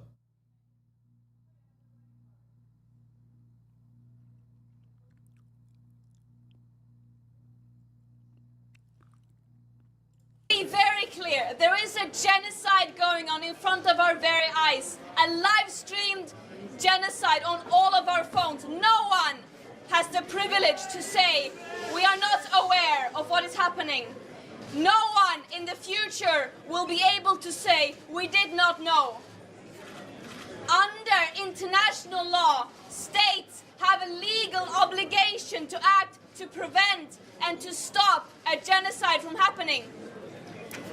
That means ending complicity, applying real pressure, and ending arms transfers. Dude, Nobel has a real opportunity to fucking do something crazy and just give her a fucking peace prize. You know what I mean? We are not seeing that. We are not seeing that. We are not even seeing the bare The global Samud flotilla was the biggest ever attempt to break Israel's illegal and inhumane siege by sea. And it is a story of global, international solidarity, of people stepping up when our governments failed to do so, of people saying that my leaders, so-called leaders who are supposed to represent me, who continue to fuel a genocide, death and destruction, they do not represent me. And this is a last resort, that this mission has to exist. It's a shame. It is a shame. And I could talk for a very, very long time about our mistreatment and abuses in our imprisonment, trust me, but that is not the story. What happened here was that Israel, while continuing to worsen and escalate their genocide and mass destruction with genocidal intent, attempting to erase an entire population, an entire nation in front of our very eyes. I think it's really interesting how Greta Thunberg breaks people's brains so aggressively, because she basically lives by, like, she does everything. Like, she's exactly the type of person where people will be like, like, if you're such a socialist, why don't you live in a cardboard box? Like, she pretty much does that, right?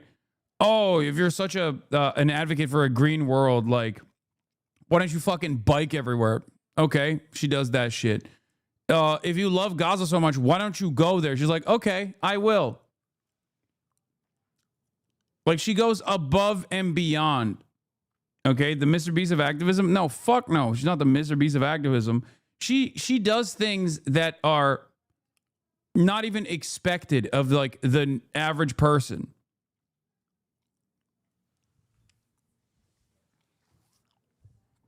Like, she has her own standards and she follows them unconditionally. Like, she was hailed as a hero for years and years because she was a, climate change activist. And a lot of people thought that she was going to be like a easily consumable climate change product, right? That's the reason why she could go to, like, the World Economic Forum or whatever. Yeah, okay, I know. She's a trust fund baby. I don't give a shit, dumbass. Are you fucking going to Gaza and getting apprehended by the Israeli authorities twice? No, so suck my dick. Yeah, it's great. What a wonderful time to be alive that you got trust fund babies engaging in this kind of action.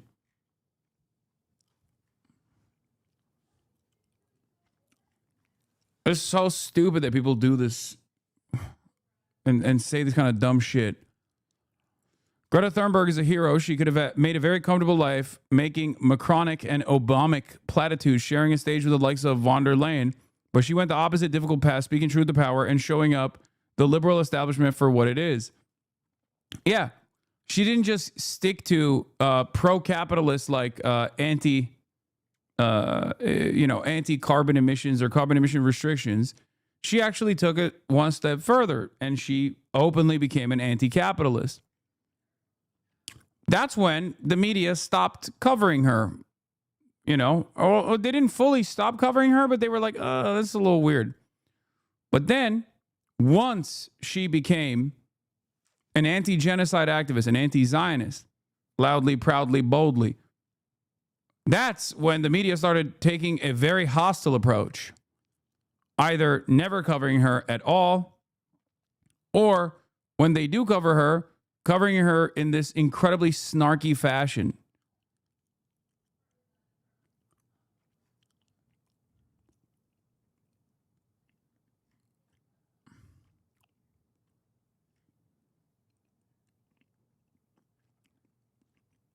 And we saw her development. We saw her political ideologies change. We saw her start recognizing what the real problems were. I mean, she was very young when she started doing activism. And I think that really breaks people's brains. Obviously, she goes above and beyond expectations. She goes above and beyond expectations. And it still doesn't stop people from finding something to shit on her over, right? It's so crazy. They once again violated international law by preventing humanitarian aid from getting into Gaza while people are being starved. This genocide and other genocides are being enabled and fueled by our own governments, our institutions, our media and companies. It is our responsibility to end that complicity. And I also... No, not heroes. No, we are doing the bare minimum. What we are doing is not in any way, no one has to come to the rescue of Palestinian people. What we are doing is hearing and acting upon their calls for people all over the world to take action and end our complicity, to use our privileges, our platforms, to take a stance against this that is in every way unjustifiable. And now I know the life. The pirates did that with the pirating, and the pirated ships told me she didn't have the aid on the ships. So I believe them because of negative IQ. What? I support Palestine. What's the difference between wartime civilian casualties and genocide, especially when it comes to bombing of civilian areas, just like in London and Berlin? The same in World War II. Great question. Intentionality is a major component here, but also even without the intentionality, if you look at the wartime civilian casualties as opposed to like armed military members, Gaza is magnitudes beyond. There is, from what I understand, without the with the exception of like other genocides, there has never been the same civilian to armed enemy combatant, the same civilian to armed enemy combatant rates. Like the disproportionality of civilian deaths is so severe, so unimaginably severe. It's not a 4-to-1. It's 90%. The ratio for civilians versus armed enemy combatants is 90% civilian. And it's not just that ratio either. The only other time where ratios such as that one has existed is just active genocide. But that ratio is expected when you look at how this quote-unquote war is being conducted. It's being conducted against a captive population by the belligerent occupier.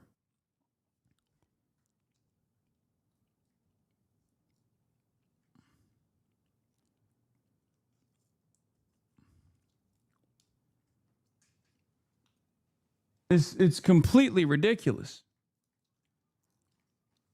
Anyway, they are an unaccountable force.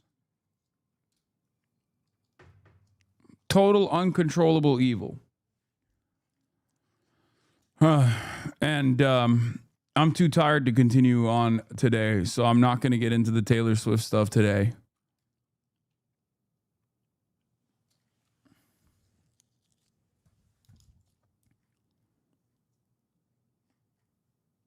But yeah, I hope that helps you understand the situation. I did just get off of a plane and immediately go live. And therefore, I'm very tired.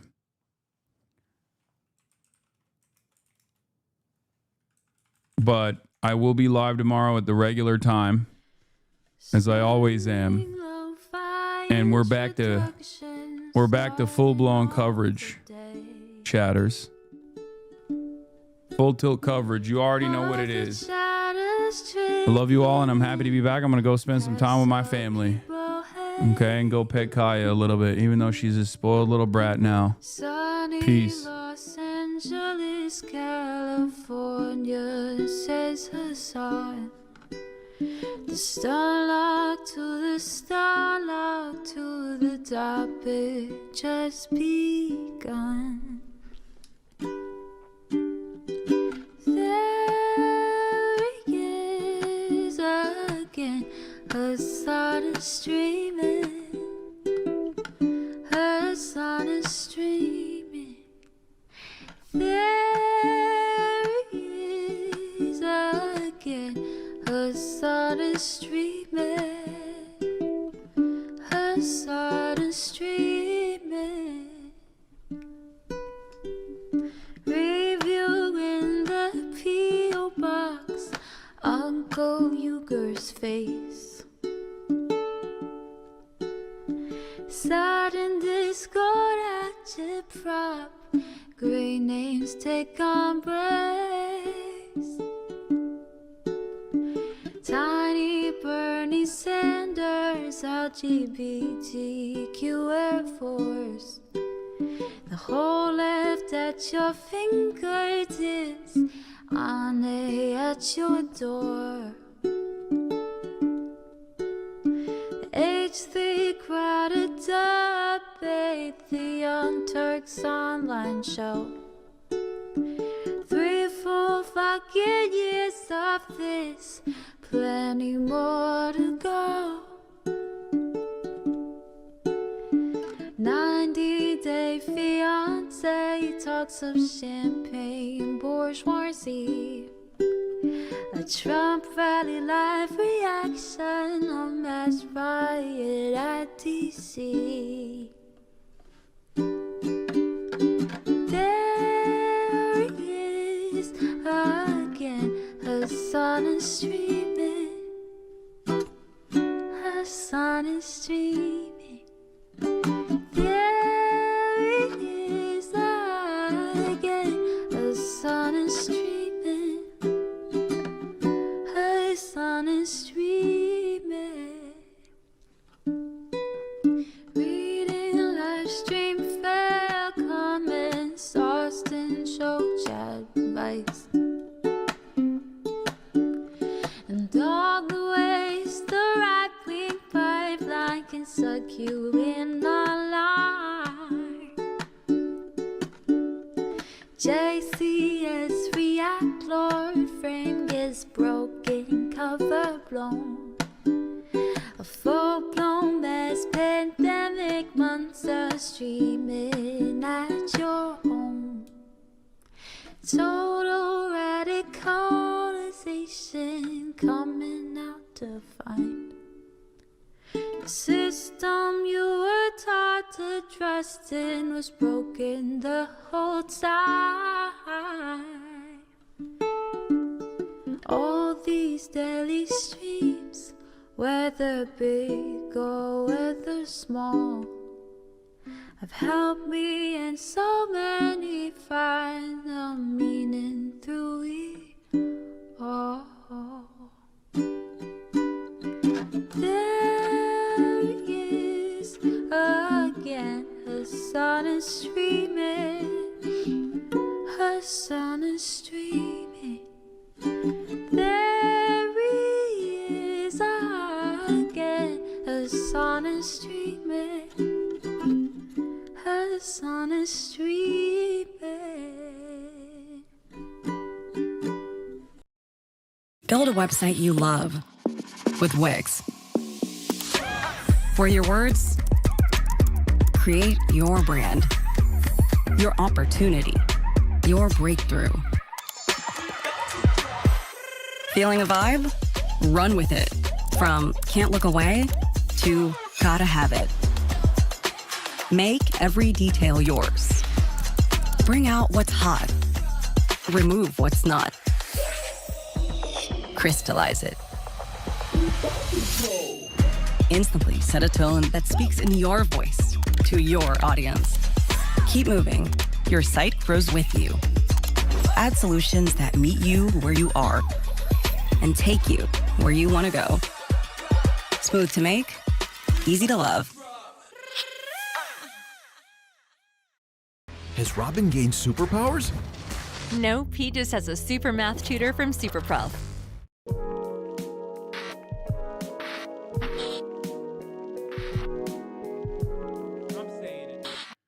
Let's get to modern day. Peace talks ongoing to end the war in Gaza. It's October 7. Obviously, Israel is really amplifying the Remember October 7 propaganda. October 7, 2023 should be a reminder that we are turning the page and getting into the third year of Israel's Holocaust of the Palestinian population in Gaza. We are now in the third year. It's been 2 whole years, which sounds so crazy when you think about it. You're like, 2 entire years. 2 entire years. October 7, 2024 was the first year of Israel's genocide of the Palestinians. And October 7, 2025, today, is the end of the second year. This morning marks 2 years since the horror of October 7th, when thousands of Hamas militants stormed into Israel, massacring nearly 1,200 people, taking 251 hostage. Udi Goren's cousin, Tal Haimi, died defending his kibbutz. His body is one of those being held in Gaza. This barbarism, this hatred that just flowed in uncontrollably. It really was just the worst of humanity. Like so many families, he hopes the talks between Israel and Hamas will end the war and bring their loved ones home. Phase 1 of the US brokered plan would see the immediate release of all 48 remaining hostages, 20 believed to be alive. Palestinian prisoners would be released and Israeli troops partially withdraw. But a key sticking point... I think one of the craziest aspects of like the relitigation of October 7 over and over again in an effort to justify Israel's bloody murder campaign, Israel's Holocaust of the Palestinians, is that it is somehow the most televised and the most like filmed act of terror, but it's also the most lied about, okay? Because there are things that you can point to that are active, like war crimes, right? Regardless of the fact that, and you're supposed to match it up with 75 years of apartheid, of course, at the end of the day. But even then, right, there are things that you can present that took place that are war crimes. But that wasn't enough. Israel had to literally just straight up lie about virtually every aspect of October 7.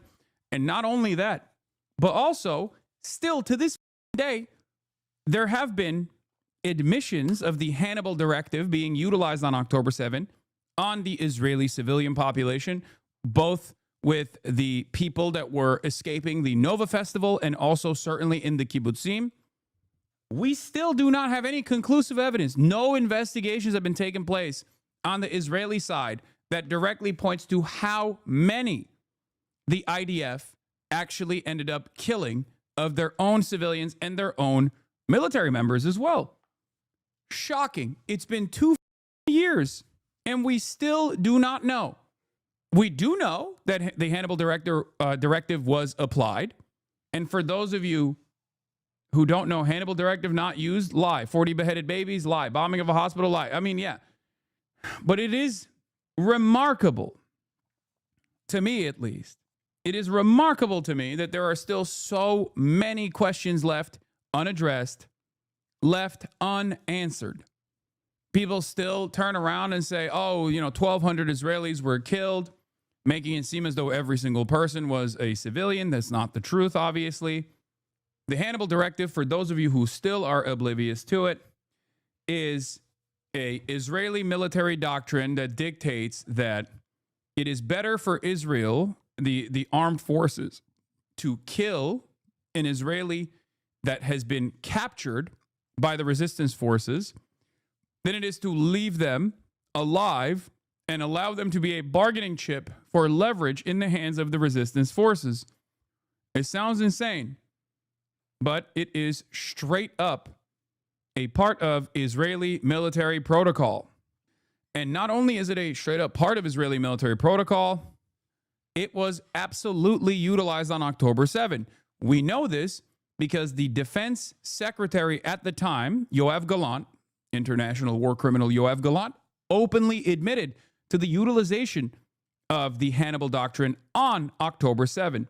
The attacks on the kibbutz and the music festival were awful. It was all recorded. Just a horrible situation. Israel still chose to lie and make it sound like something from a movie. They just had to make genocide propaganda instead of reporting the truth and engaging in real hostage negotiations.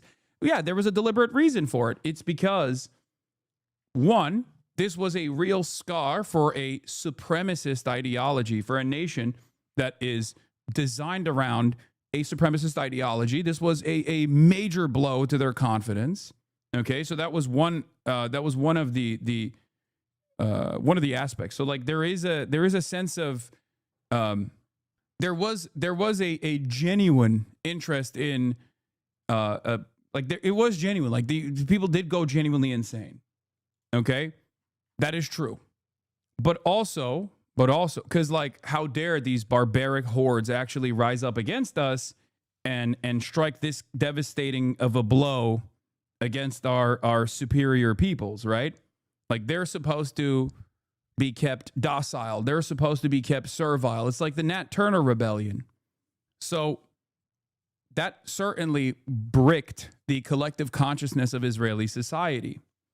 But also on top of that, the reason for why they really beefed up the atrocity propaganda on October 7, in spite of the fact that there was very real atrocities that they could have just pointed at, right, was because they wanted to heighten international support. And they did. They successfully did get a lot of international support because Western leaders were totally willing to lean into ridiculous narratives that were very quickly and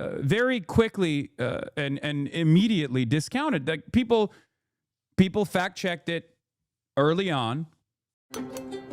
Every moment shapes you. Every choice matters. Choosing to try unlocks endless possibilities. Sometimes you fall, but with every rise, you grow stronger. Now it's my turn to be there for future generations of growth, improving lives, billions of them. I am ready to keep growing together.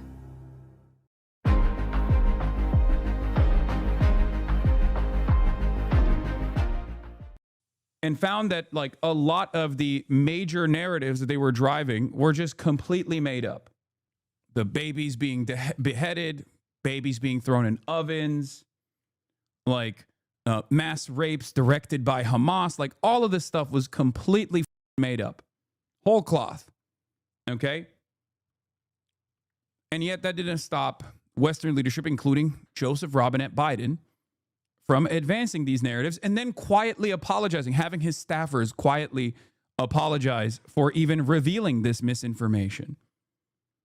You had esteemed, trusted, signature legacy publishers like the New York Times also playing a formative role in advancing this narrative of barbarism beyond the actual atrocities that took place. And obviously on the most extreme end, you had people like Rabbi Shmuley saying that Hamas was cutting off the breasts of Israeli women and playing soccer with the cut off breasts of Israeli women. Like just totally psychotic shit. Zoran Swan, thank you for the 10 gifted subs. What do you recommend in a world where everyone accuses the other of lying? I mean, critical thinking. Yeah, the lie about babies in ovens is a lot more sinister than just propaganda. Israeli forces have in fact killed babies in ovens, but when you Google that, guess what happens? Guess what appears first? Weren't Israeli forces that did that. Those were Zionist forces before the inception of the nation state of Israel. What you are talking about is Deir Yassin, okay? In Deir Yassin in 1947, a year prior to the completion of the Nakba, the early Zionist brigades with, I think it was Lihi and Irgun, the paramilitaries, actually did throw a baker's child in an oven and made the baker watch and then threw the baker in the oven after him. All of those Zionist brigades then, of course, became the IDF. You had Haganah you had Irgun, you had Lihi, and numerous other brigades. They all basically formed the Israeli occupying forces, the Israeli Defense Force, as is known. Francis Cassandra Coppola. Wait, oh my God. Possibilities. 1, Hamas fighters who believe the 1948 baby in the oven story replicated the same atrocity in revenge. 2, the baby in the oven story is fiction invented by the Israelis to whip up hate against Palestinians. If so, it's succeeding. This was on October 31st, 2023. Oh my God. Were the Coppolas always like this? Is she a part of the Coppola family? Or is this like Megalopolis still sucks ass? Okay, bro, we're not talking about that. I mean, we know Scorsese. We know Scorsese was straight up hanging out with the Palestinian poet Mossab Abu Toha. But maybe she's not related to the other Coppolas. Another form of atrocity propaganda that they also utilized on October 7 when they were lying was the pregnant Israeli women having the babies getting ripped out of their bodies, right?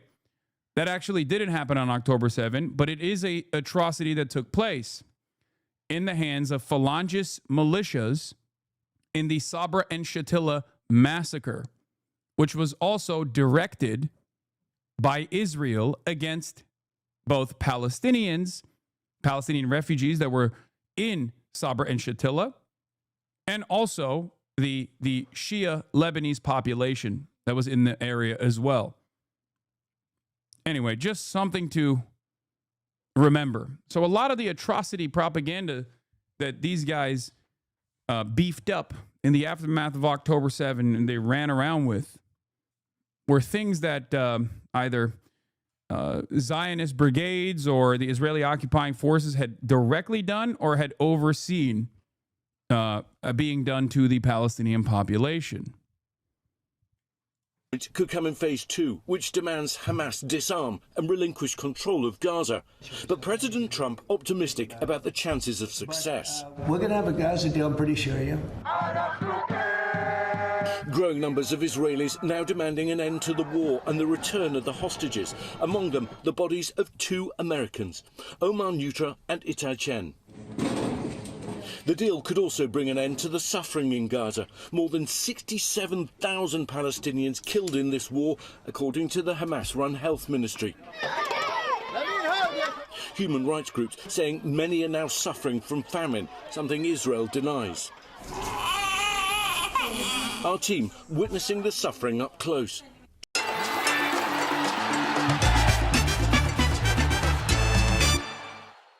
Two-year-old Farazia Kabat dying of starvation Monday, according to local doctors. His father, Mustafa, told by doctors that his son hadn't survived after being admitted to the ICU just 5 days earlier. Millions of Palestinians and Israelis now desperate for a deal to finally end. It's hard to find the right words. It's beyond what anyone would ever want to imagine, much less, God forbid, experience. A baby, an infant, riddled with bullets, soldiers beheaded, young people burned alive. I could go on, but it's simply depravity in the worst imaginable way. Anthony Blinken. 12th of October, 2023. No. You're being bad. And what's been a long living nightmare. Well, those talks are now into their second day. The Qatari foreign minister just speaking, saying they lasted 4 hours yesterday. Everyone feels that it's still on track, hoping a deal by the end of the week. Michael? Yeah, we all hope for that. Thank you so much, Ian. We're going to be talking about trade. We're going to be talking about a lot of different things. We'll certainly be talking about Gaza. So what I'm learning is that the atrocity propaganda not only has a dual purpose, but the primary purpose is the overriding of their own atrocity by selecting the same crimes on October 7 because the consent had already existed amongst the G7/core already. Yes, but I do think that the primary purpose was to still first and foremost really heighten the atrocity narratives in an effort to justify what came after. Because Israel knew exactly what was going on. Israel knew exactly what was going to happen, what they were going to do. The Israeli government, I mean, and obviously people who had been engaging in pro-Palestinian advocacy also knew exactly what was about to take place and what came before October 7, right? There's a reason why people like myself from the start were very careful with communicating exactly who was responsible for October 7. There were definitely some who went above and beyond when they were talking about the events that were taking place because they thought that they could get away with even a fraction of the callous ways in which the pro-Israel crowd speaks on these issues, right? You can't do that. It sucks, but you can't do that. And we're not even talking about like whether you should do that or not. I'm not relitigating that, okay? But it is obvious that there is not only an asymmetry with the ways in which Israel gets to do whatever the fuck it wants versus the retaliation or the resistance against such atrocities, but that asymmetry also certainly exists in the messaging realm, okay? That asymmetry certainly exists in the ways in which people defend Israel's atrocities and defend Israel's genocide. They can be as ridiculous as they want. They can be as bloodthirsty as they want. Look at Randy Fine. Okay, Randy Fine can just straight up say like Muslim congresspersons need to be shipped to Gaza so they can be assassinated by the Israeli state, or basically masturbate openly to images of Gaza being completely destroyed. But of course, if there was a congressperson of like Palestinian background or a Muslim congressperson, could you imagine them doing the same for October 7? And these two things are not even equivalent regardless, but there is no